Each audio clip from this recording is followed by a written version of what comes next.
दोस्तों नमस्कार, कैसे हैं। उम्मीद करता हूं कि आप सभी स्वस्थ रहते हुए अपने अपने कार्यों को बखूबी अंजाम दे रहे होंगे। बहुत सारी परीक्षाओं की तैयारी कर रहे होंगे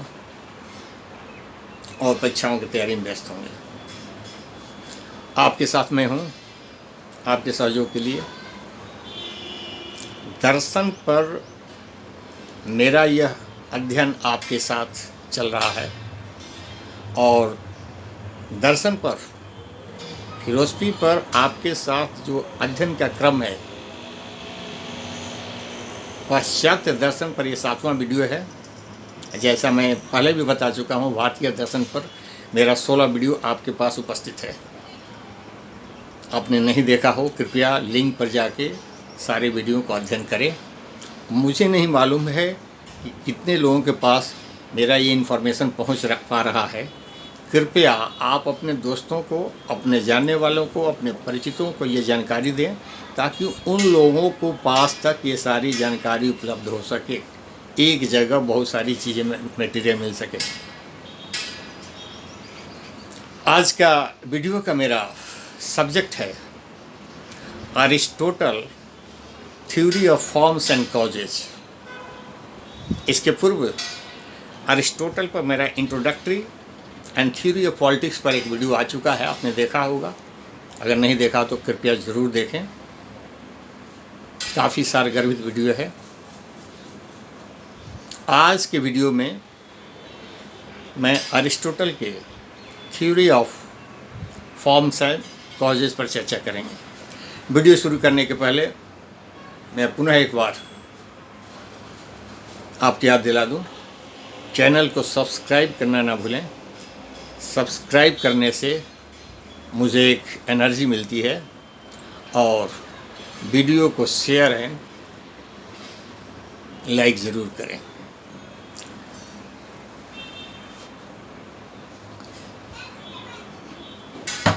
आज की वीडियो में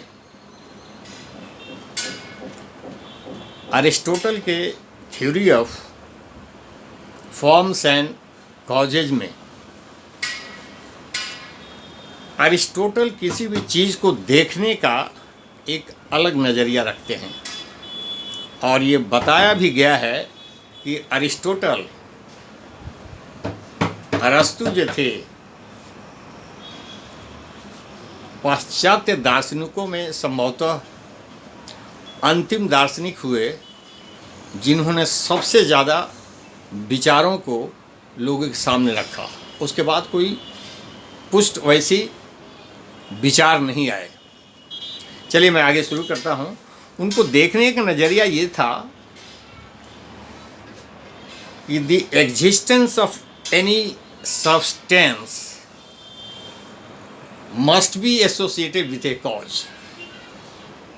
the existence of any substance in the nature must be supported by any cause. कोई अगर वस्तु है तो उसका कारण भी होगा, उसका पर्पस भी होगा। इसलिए अगर कोई वस्तु के विषय में आपको जानकारी होती है तो इट शोज कि उसके पर्पस की भी आपको जानकारी है। अगर ये आपको जानकारी हो गया कि ये लिक्विड पानी है तो इसके पर्पस भी आपको मालूम है कि यह प्यास बुझाता है।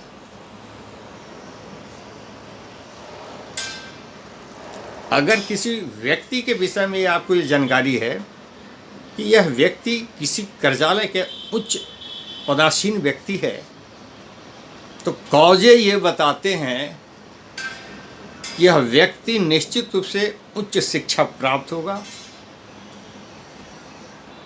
उच्च गुणवत्ता प्राप्त व्यक्ति होगा, उच्च बहुत सारी परीक्षाओं को उत्तीर्ण करके वहाँ गया होगा इत्यादि।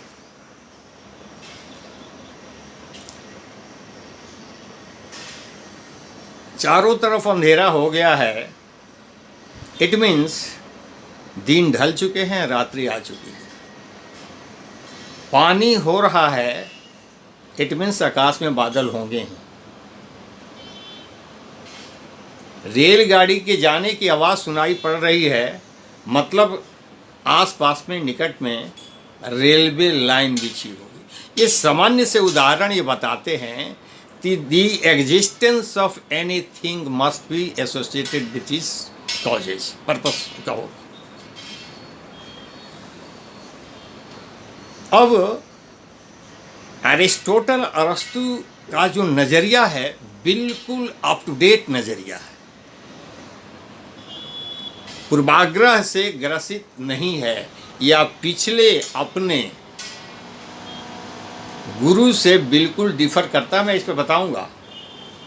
जैसे जैसे गुरु शिष्य नीचे चलते गए उनके विचारों में बहुत ज़्यादा डिफरेंस, ये बिल्कुल स्पष्ट है कि अरिस्टोटल कहते हैं कि अगर कोई चीज़ आप देख रहे हैं अपने इंद्रियों से, उसको पूरी तरीक़ा से निरीक्षण कर रहे हैं, तो वस्तु वही है और कुछ भी नहीं है। जबकि इनके पूर्व इनके गुरु प्लेटो का कहना था कि आप जो कुछ भी इस जगत में देख रहे हैं अपने इंद्रियों के द्वारा, जो कुछ भी इंद्रिय गोचर हो रहा है,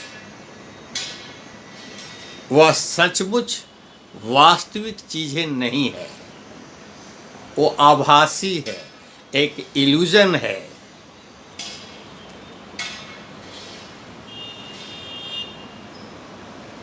वो वास्तविक चीज़ का एक डिस्टोर्टेड शक्ल है, मूल चीज़ का डिस्टोर्टेड शक्ल है, शैडो भी नहीं। आप शैडो का लें, वो वास्तविक चीज़ का शैडो है। और इसको प्रमाणित करने के लिए, इसको व्याख्यायित करने के लिए प्लेटो ने एलोगेरी केव का एक उदाहरण समझाया था कि सदियों से मनुष्य एक गुफा में बंद है। सिंबॉलिक है ये बातें, जिसके पीछे एक दीवार है और आगे भी एक रोड पर, और पीछे भी एक रोड है, पीछे अग्नि प्रज्वलित हो रही है, और पीछे के रोड में कुछ लोग, जानवर इत्यादि जा रहे हैं। तो अग्नि के प्रकाश उन व्यक्तियों का, उन वस्तुओं को, जानवरों की छाया आगे वाले दीवार पर उनको दिखाई पड़ रही है। वो इस रूप में बिल्कुल अभ्यस्त बैठे हैं जमाने से कि लेफ्ट राइट बैक कहीं नहीं देख सकते हैं, फ्रंट ही देख सकते हैं। कभी कोई क्वेश्चन नहीं किया, कभी कोई जानने की इच्छा नहीं की कि और भी कुछ होता है क्या, तो वो उस छाया को देख रहे हैं। वो यही बताना चाह रहे हैं कि जो छाया देख रहे हैं, वस्तु तो वो छाया, वस्तुओं को तो देख नहीं रहे हैं। वही स्थिति आपकी है इस जगत में। जो कुछ भी आप देख रहे हैं, जान रहे हैं, समझ रहे हैं, वास्तविक स्थिति को आप नहीं देख रहे हैं। कहीं और भी कहा गया है कि यहाँ जो कुछ भी है वह एक स्वप्न है। ये बहुत और आगे भारतीय दर्शन में ये बातें कही गई है, वैदिक दर्शन में। ये स्वप्न है, वस्तुतः ये चीज़ है नहीं जो आप देख रहे हो, जो अनुभूति कर रहे हो। यह स्वप्न वैसे ही है कि लंबे स्वप्न में जब आप उसको देखते हो तो उस स्वप्न का वह जो समय होता है, चाहे जितना देर का हो, 1 मिनट, 1.5 मिनट, 2 मिनट, 5 मिनट, जो भी हो, उस 5 मिनट के समय में जो कुछ भी देख रहे हो, आपको ये कहीं से कहीं अंदाज़ा नहीं कि मैं जो देख रहा हूँ कुछ गलत देख रहा हूँ क्या, वही सही दिख रहा है। पता नहीं क्या क्या देखते हैं, परंतु किसी कारणों से जब स्वप्न टूट जाता है तब पता चलता है कि हम जो देख रहे हैं वो तो स्वप्न था। इस ऐसे व्याख्यायित किया जाता है। परंतु मैं बैक होता हूँ, फिर अरिस्टोटल इन सारी चीज़ों को सिरे से खारिज करते हैं कि नहीं, आप इंद्रियों से जो कुछ भी देख रहे हो वही सत्य है, वही सब कुछ है, दूसरा कुछ अलग नहीं है। और इन चीज़ों को देखने के लिए उन्होंने 4 कॉजेज को बताया formal cause, material cause, efficient cause and final cause. कोई भी चीज़ देखते हैं, इन 4 चीज़ों को कॉजेज को बताया है। से फॉर एग्जाम्पल कोई चेयर है जिसको आप देखते हैं, आंखें आपको किस रूप में दिखती है? लकड़ी का बना है,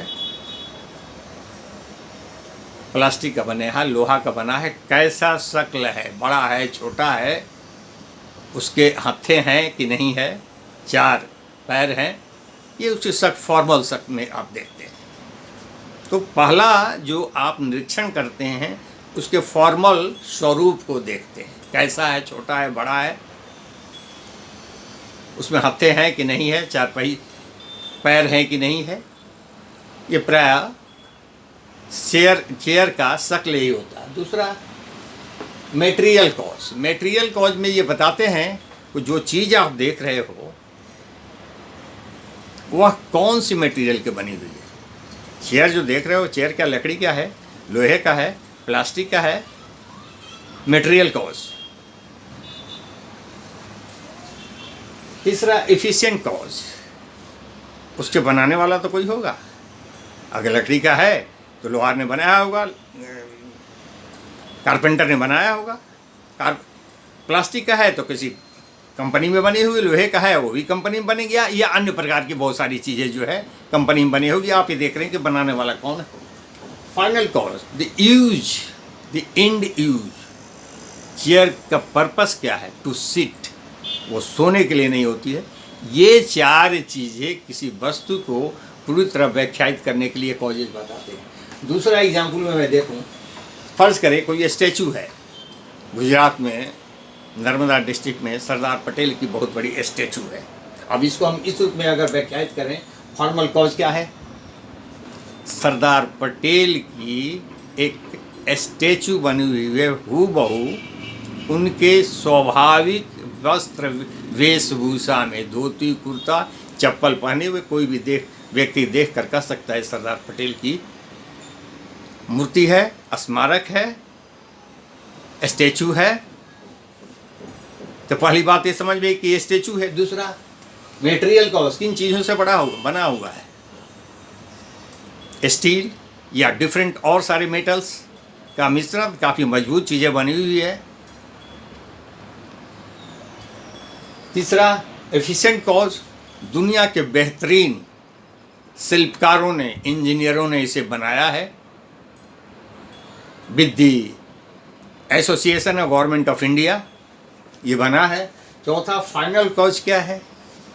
उस व्यक्ति को ऑनर देने के लिए, जिसने देश के लिए, साधारण व्यक्ति ने असाधारण कार्य किया, जो देश आज इस रूप में दिखाई पड़ रहा है, उसके कारण उसको ऑनर देने के लिए ये पर्पस है। अब इसी चीज़ को अगर हम मनुष्य के कॉन्टेक्स्ट में लेते हैं तो फॉर्मल कॉज क्या है? हम जब देखते हैं किसी मनुष्य को तो ये पाते हैं क्या है, मैन या वुमेन। पहली दफ़ा में समझ में आ गया, there is a lot of difference. एक पहली ये में ही फॉर्मल कॉज से ही बहुत बारे स्वतः ज्ञान में हो जाती है कि वह क्या है, कैसे है, क्या क्या चीज़ें, सारी बातें हो सकती है उसमें। मेटीरियल कॉज में क्या है? मनुष्य जीवित प्राणी है, इसलिए नॉन लिविंग से उसको कुछ भी नहीं बन सकता। त्वचा है, मसल्स है, बोन्स है, ऑर्गन्स है, टिश्यूज है, ब्लड है, और भी बहुत सारे केमिकल सब्सटेंसेस से मिल करके बना है।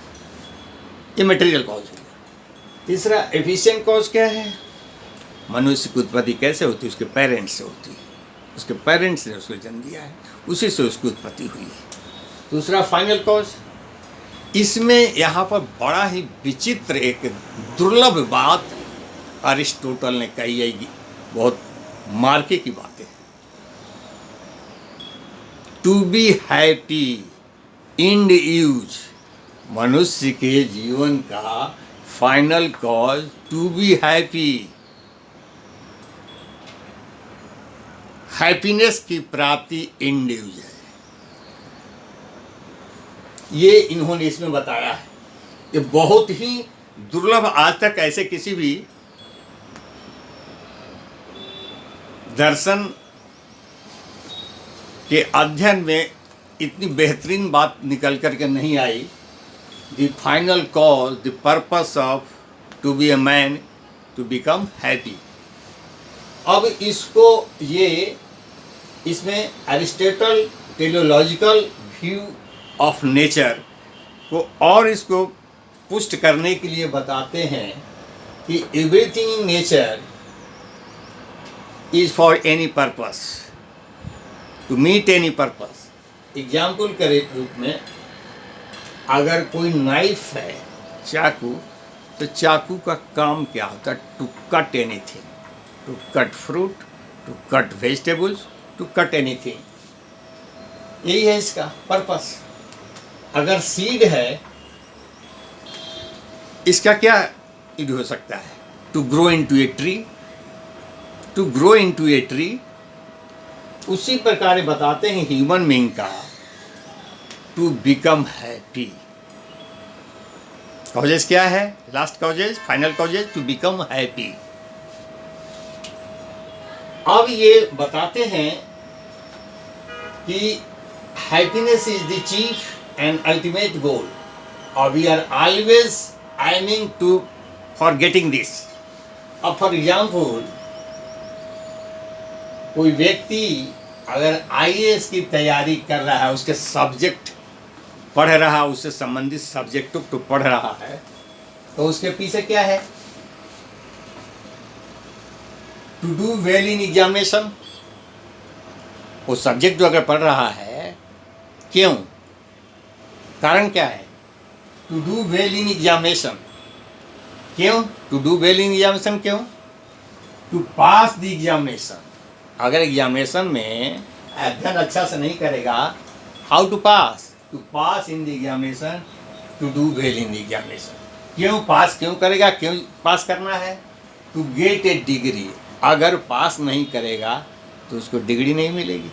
डिग्री लेके क्या करेगा? क्यों degree? To get a job. अगर डिग्री नहीं मिलेगी तो उसको कहीं जॉब नहीं मिलेगा। He will not get any job, not only for IAS, anything.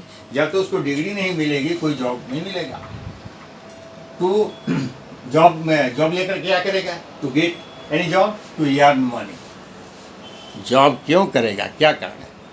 To earn money, पैसा प्राप्त करने के लिए, पैसा कमाने के लिए। पैसा क्यों कमाना है? To fulfil the need. पैसा क्यों कमाना है? To fulfil the need. Fulfil need क्या मतलब है? क्यों? To make family life happy, to make family life possible. क्यों फैमिली लाइफ? क्यों? To be happy. अंत में जो लास्ट इन जो होता है, फाइनल कॉज होता है टू बी हैप्पी। आपने देखा, इस रूप से विभिन्न रूपों में समझाने की कोशिश की है। The last goal, the last cause to become happy. इसको एक तरीका से और समझाया गया, ये बताया what is the cause of happiness. Happiness को 3 रूपों में समझाने की कोशिश की गई है: pleasure, honour, money. Whether pleasure is complete happiness, whether honour is complete happiness, whether money is complete happiness, neither of the three is not complete happiness. अब हम एक एक को देखें। प्लेजर में भी desire for it self. Pleasure में क्या होता है? Desire for it self. Pleasure क्षणिक होता है। अगर कोई व्यक्ति कोई चीज़ प्राप्त कर लिया, गाड़ी परचेज कर लिया, पर बहुत दिनों से उसकी चाह थी गाड़ी खरीदने की, गाड़ी खरीद लिया, बहुत खुश हो गया। गाड़ी खरीद लिया, चाहे बाइक हो, 4 व्हीलर हो, वट एवर, बहुत खुश हो गया। मकान बना था, मकान बना लिया, बहुत खुश हो गया।